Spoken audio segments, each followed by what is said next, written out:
So what I'm going to do now for you is make a bechamel sauce. Okay, I'm actually going to make a cheese sauce, but to make a cheese sauce, you need to make a bechamel sauce, which just consists of butter, flour, and milk, and that's it. I've got a pan on here. I've got about 25 grams of butter. Once melted, we go straight in with our flour. 25 grams of plain flour. Whatever amount of butter you put in, you put the same amount of flour. Stir those two ingredients together. Reduce the heat down a little bit.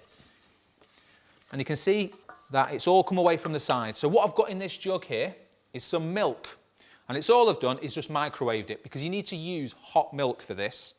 So you can see that goes in a little bit at a time. So stir that in, and it'll incorporate really quickly with the fact that the milk's warm. That's why it's really important to warm your milk up.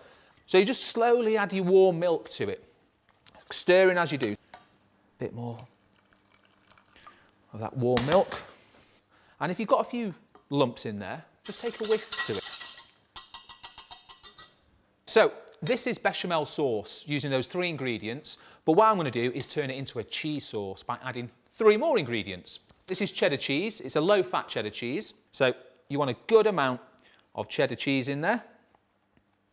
And then a little bit of English mustard, probably about half a teaspoon. And just stir that in to melt all the cheese. That's what you're after. Wow, beautiful. And if you find it gets a little bit too thick, just use a little bit more of that milk, just to thin it out a fraction. And then my last ingredient is Worcestershire sauce. And that really does make all the difference. You don't want too much of it, just a few glugs. I've got some broccoli and some cauliflower in a nice little casserole dish. I've blanched it for about 3 minutes in hot water, refreshed it under cold water, and then straight into this dish here. Just pour this beautiful glossy sauce over my broccoli and cauliflower. I've got some coarse breadcrumbs, from like a day-old bread, you know, slightly stale.